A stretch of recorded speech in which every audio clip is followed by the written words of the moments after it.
MCR TV, notre partenaire média.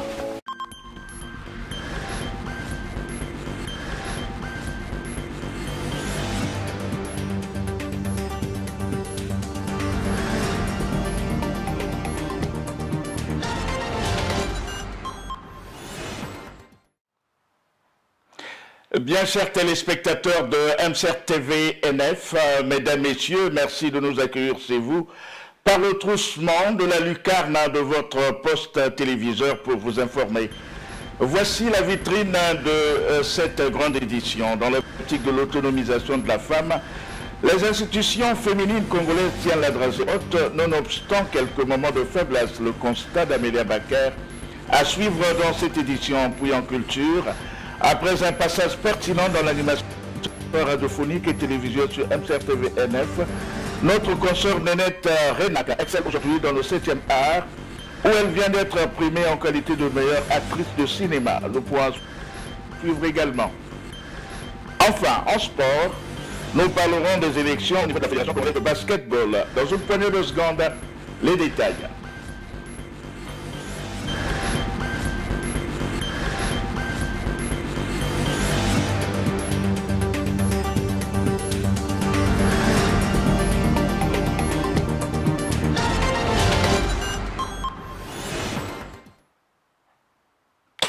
Mesdames et messieurs, une fois de plus, bon confort de suivi, nous l'avons dit en titre, initié à l'animation radiophonique et télévisuelle dans les rouages de MCR TV NF, Nénette Renak s'essaye aujourd'hui dans le cinéma où elle vient d'être primée ce mois de septembre à l'occasion du Festival des films congolais.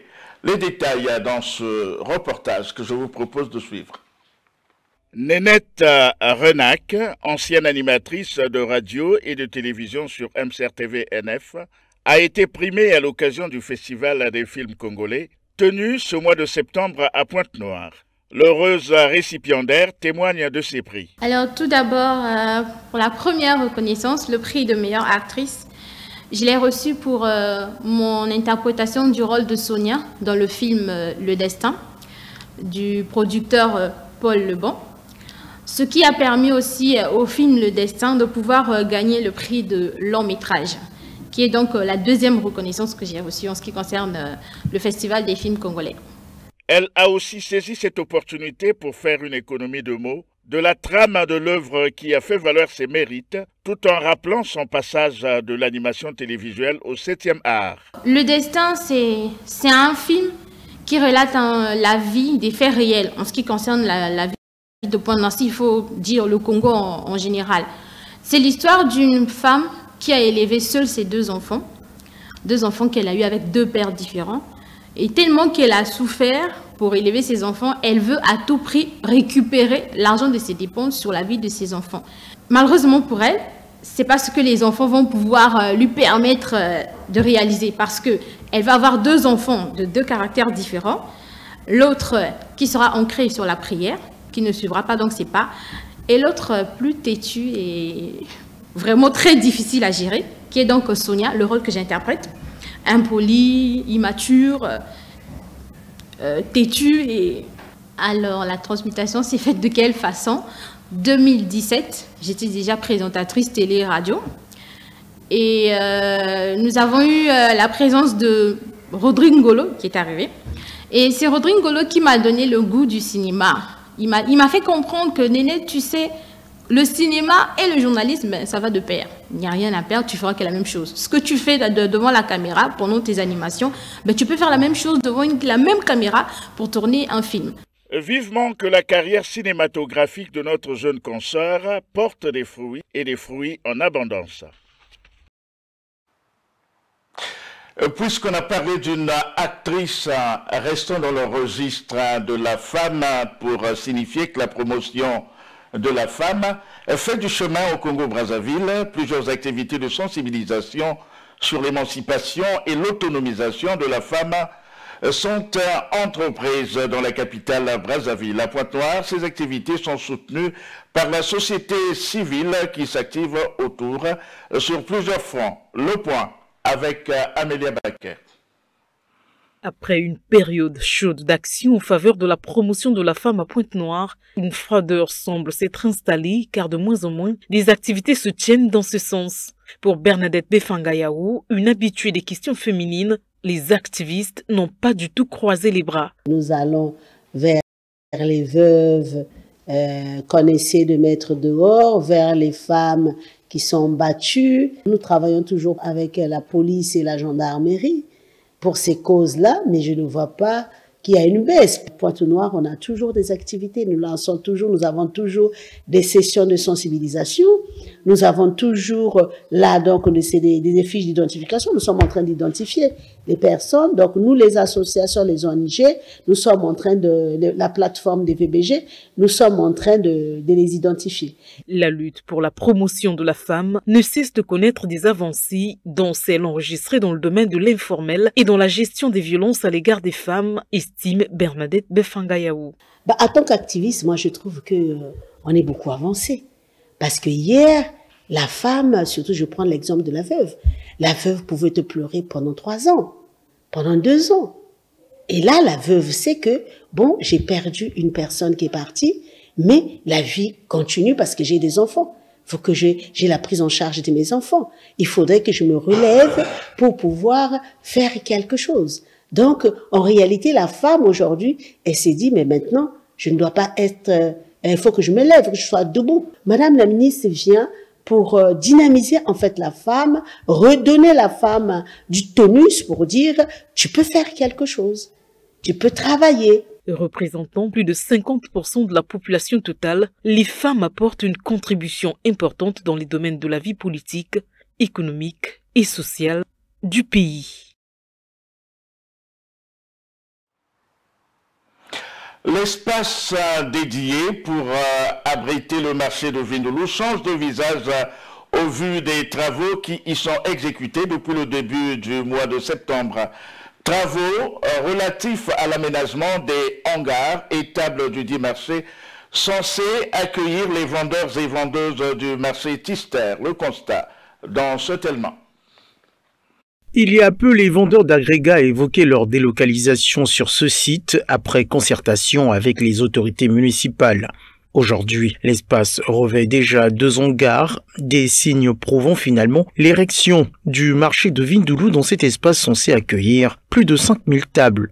Un aménagement bien accueilli par les riverains. L'aménagement du marché, je trouve que l'idée est bonne. Et quand je vois le marché qui est à Monkamba, et voyez-vous le goudron à côté et les clients qui vendent, je crois qu'il faut le dire, c'est aussi un danger. Alors, les prendre de là-bas pour ici, mais je crois que c'est une bonne idée. Là-bas, les conditions ne sont pas normales, mais ici, ça va. C'est bien construit aussi. Avec le temps, toujours, on aura un bon marché ici. Du côté des vendeuses, cet aménagement est certes le bienvenu, mais le temps d'acquisition des tables reste pour l'heure une difficulté. C'est une bonne chose. Seulement, ils doivent nous laisser le temps de chercher les fonds pour acquérir ces tables. Notons que cet aménagement qui va durer 90 jours marque là la délocalisation, certainement officielle, du marché de fortune de Tister, longtemps soumis au déguerpissement.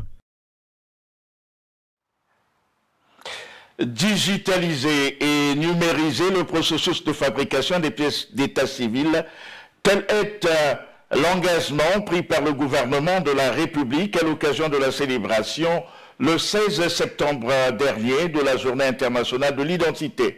Suivez ce commentaire. En République du Congo, la Journée internationale de l'identité a été célébrée le 16 septembre, comme il est de tradition, sous le thème « Identité juridique, droit fondamental pour chaque individu ». À cette occasion, le gouvernement, par le truchement du ministre de l'Intérieur, s'est engagé à lancer un projet ambitieux dénommé Système intégré des faits d'état civil en sigle SIFEC, en vue de digitaliser et numériser les actes de naissance, de mariage et de décès. Toutefois, la situation liée à l'obtention des pièces d'état civil prête le flanc à la critique. Nous qui sommes citoyens congolais, cette réforme est la bienvenue, surtout pour pallier à la difficulté que les concitoyens que nous rencontrons pour l'acquisition de cette pièce. Quand on le sait que parfois c'est tout un parcours pour avoir une pièce d'identité, c'est parfois au-delà de 3 mois, au-delà de 6 mois, au-delà de 2 mois. Cette réforme inhérente à la digitalisation et la numérisation des pièces d'identité ou d'état civil est positivement acceptée pourvu qu'elle participe à la correction de la situation actuelle. Le texte universel des droits de l'homme, à son article 15, il est bien dit qu'un individu doit avoir une identité nationale. Et je pense que pour moi précisément, cette réforme est la bienvenue. Pourquoi? Parce que la valeur d'une carte d'identité physique ne change pas, même si elle peut avoir une version dématérialisée, en fait. C'est vrai pour dire moins, même si elle peut être en version numérique ou digitale, c'est la même pièce. En effet, selon une étude menée par la communauté ID4 Africa, plus de 850 millions de personnes dans le monde n'ont pas d'identité légale, ce qui les empêche de faire valoir leurs droits et d'accéder à des services essentiels pour les citoyens tels que la santé, l'éducation et l'emploi. Au départ incompris par les professionnels du bois, le réseautage autour de la chaîne de valeur a permis de consolider les échanges de bonnes pratiques entre eux. Aujourd'hui, l'intérêt est palpable sur une notion de certification et de séchage des matériaux de travail. Les détails avec Jérémy Bakwa. Consolider la solidarité autour de la chaîne de valeur dans le travail du bois, échanger sur les bonnes pratiques du métier, voilà entre autres intérêts de l'inclusion du réseautage dans les professions du bois. Avec l'évolution du métier et le mode de consommation, le réseautage devient une nécessité, rappelle Nasson Boya, menuisier professionnel. La philosophie, c'est qu'on ne la comprenait pas d'abord au départ. Au fil du temps, nous avons compris que ce serait une chaîne de valeur, donc il y en a d'autres qui devaient venir nous vendre du bois, et il y en a d'autres qui devaient s'occuper du transport, il y en a d'autres qui devaient faire sécher, et puis il y a d'autres qui vont juste pour acheter. Nous, on crée des emplois, non seulement on crée des emplois, mais on crée des hommes d'affaires. Ils les apprennent, et ils finissent d'apprendre, ils vont ouvrir des ateliers, et ces ateliers-là réembauchent d'autres. Toutefois, l'apport de la chaîne de valeur a toute son importance pour raffiner les produits et faire face à la concurrence, acheter le bois certifié, sécher le bois et autres exigences liées au métier. Le grand problème, c'est savoir que dans ce cluster-là, nous ne pouvons pas prendre du bois qui est illégalement coupé. Si vous voulez réellement avoir du bois, vous ne pouvez avoir que chez les forestiers. Mais ceux qui sont agréés pour s'approvisionner dans ces deux établissements ou dans ces deux sociétés-là, il faut avoir beaucoup de moyens. Signalons que beaucoup d'avantages sont tirés du réseautage et qui permettent l'amélioration dans la pratique du métier et le développement des membres du réseau. Parmi les mots qui font mal aux Congolais de façon générale et aux jeunes de façon particulière, il y a la problématique de l'emploi. Aussi, le président de la République, voulant certainement atténuer cette problématique, a non seulement dédié cette année 2024 à la jeunesse, mais il a aussi annoncé la création de 1000 emplois. Et le gouvernement a fait état de certaines stratégies pour y parvenir. Dans ce papier, Moetiv Tivongo analyse ces stratégies. L'emploi passe pour être une des causes profondes du sous-développement, mieux de la misère des Congolais. Pas surprenant que l'emploi fasse toujours partie, pour tout candidat à la présidentielle, des promesses de campagne propres à convaincre l'électorat congolais, en l'occurrence la jeunesse, qui représente 76% de la population et dont toute la prière demeure justement sortir du chômage endémique pour gagner décemment sa vie. Ça fait des lustres que cette question de haute portée sociale ne trouve pas de solution et reste une véritable épine sous les pieds de nos gouvernants. Aussi, le président de la République, très certainement préoccupé par cette problématique lancinante de l'emploi, qui gangrène surtout sa jeunesse, va procéder le 18 janvier 2024 à une forte annonce, promettant la création de 100 000 emplois en cette même année, déclarée par lui année de la jeunesse. Une couche vulnérable qui n'attend plus rien d'autre vraisemblablement que ces fameux emplois. Pour y parvenir, il faut certainement mettre en œuvre des stratégies, ce qui devrait d'ailleurs être fait avant l'annonce. Mais tout porte à croire qu'on avait placé la charrue avant les bœufs. Dans ce lot des stratégies pour réaliser cet audacieux programme pro-jeunes dit de 100 000 emplois, le gouvernement parle de la congolisation des postes et de la formalisation des emplois dissimulés. S'il vous plaît, arrêtons-nous un moment et regardons-nous dans les yeux. N'est-ce pas le fait de n'avoir pas appliqué depuis toujours dans les politiques publiques ces dispositions relatives à la congolisation des postes et à la formalisation de ces nombreux emplois dits dissimulés que le taux de chômage n'a fait que galoper dans notre pays? Car, à vrai dire, au Congo, mon pays, si et seulement si les inspecteurs du travail accomplissaient déjà avec rigueur et intégrité leur part de travail, le président de la République n'aurait pas, si c'est le cas, des maux de tête sur les questions de l'emploi. L'emploi, ce n'est pas ce qui manque au Congo, mais le mal se trouve plutôt dans l'employabilité. C'est dans l'employabilité qu'on retrouve cette pratique simplement illégale et sanctionnable des emplois dissimulés, encore appelés emplois au noir, qui consistent pour les employeurs à ne pas déclarer un salarié pour éviter de payer les charges sociales à l'État. Voilà qui est doublement un grand manque à gagner pour l'État. Non seulement ces citoyens ne sont pas officiellement employés, mais aussi ces caisses fiscales ne sont pas renflouées. Hélas, il y a bien des décennies que ça se fait comme ça dans mon pays. Le Congolais nous semble être très mal employé, et par l'État et par le privé. Il est même presque exploité. Déjà qu'il ne jouit pas des documents légaux qui accompagnent une vraie embauche, avec à la clé le phénomène des sous-traitances. Son salaire n'obéit souvent à aucune norme professionnelle. Des nets à payer à peine croyables, année après année. Il occupe une fonction déjà très mal rémunérée, mais joue le rôle de 4 voire 5 personnes. Ces faits, monnaie courante, sont bien connus de nos inspecteurs du travail. Tout se passe comme si la fonction inspecteur du travail au Congo, c'est pour s'enrichir et non pour veiller à la bonne application du droit du travail au sein des entreprises en vue d'aider justement le président de la République dans l'employabilité normée de ses compatriotes. Il suffit, nous semble, de remettre rigoureusement et vigoureusement les inspecteurs du travail sur le terrain. Nous verrons être congolisés et formalisés plus de 100 000 emplois au grand bonheur des jeunes Congolais. Hors de nos frontières nationales, l'actualité porte essentiellement sur le Mali, le Niger, le Gabon et les Comores dans le continent africain. C'est un commentaire de nos confrères de VOA Africa. Au Mali, c'est encore la confusion sur le bilan des attaques de mardi à Bamako. Pas de bilan officiel jusqu'à jeudi après-midi, mais le quotidien malien Le Soir a annoncé les funérailles d'une 50aine d'élèves gendarmes. Au Niger, au moins 12 militaires ont été tués et plus de 30 blessés au cours de 2 attaques séparées et dans l'explosion d'une mine artisanale entre dimanche et mardi. L'attaque a été revendiquée par un nouveau groupe armé, le Mouvement patriotique pour la liberté et la justice, qui dit avoir tué 14 soldats et 2 gendarmes et avoir perdu 2 de ses combattants.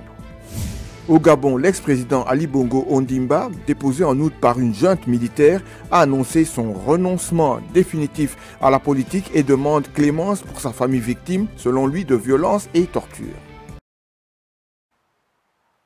Au rez-de-chaussée de cette grande édition, le sport. Le samedi 28 septembre prochain se tiendra l'élection des nouveaux membres de la Fédération congolaise de basketball, dont celle du nouveau président. Une nouvelle ère dont les acteurs de Basket Pointe-Noire attendent vivement. Plus de précisions dans ce reportage que signe notre chroniqueur sportif maison, Triblan Gaïbou. L'élection du nouveau bureau de la Fédération congolaise de basket le 28 septembre prochain suscite de nombreuses attentes de la part des acteurs de la discipline à Pointe-Noire. On a des déficits à tous les niveaux. On a des championnats nationaux qui sont clairement pas au niveau de championnats nationaux en 2024. Et puis au niveau de Pointe-Noire en particulier, c'est pire encore. On n'a pas de gymnase, on a des terrains qui sont laissés quasiment à l'abandon. Enfin, on peut dire que ça fait un moment qu'on n'a pas senti l'impact de la Fédération congolaise de basket dans la ville océane.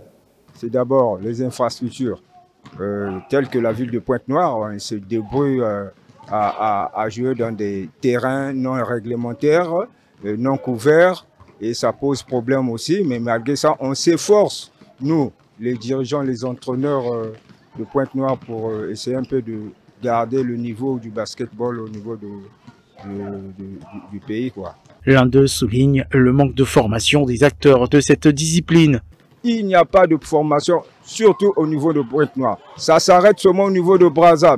Même les nouveaux règlements, nous sommes toujours en retard. Et quand il s'agit de la compétition, par exemple, quand on part à Brazza, on est surpris. Bon, tel règlement a changé. Bon, les enfants sont surpris. Bon.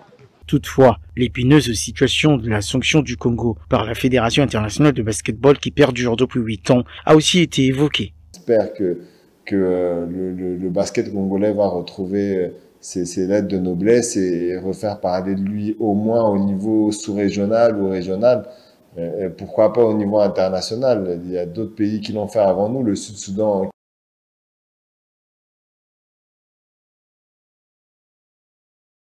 en guerre, aujourd'hui il joue les Jeux Olympiques, donc pourquoi pas le Congo? On a le droit de rêver avec des institutions solides et des personnes ambitieuses au poste qu'il faut. Notons que le prochain bureau aura un mandat de 4 ans. Bien, chers téléspectateurs de MCR TV NF, mesdames, messieurs, c'est la fin de cette grande édition sur cette chaîne. Merci de l'avoir suivi. Et si vous avez aimé et si Dieu ne nous donne rien de fâcheux, je vous promets de vous retrouver à la prochaine édition. Comme vous le savez, avec la même énergie divine, que la lumière soit. Bonne continuation des programmes sur MCR TV NF. Au revoir.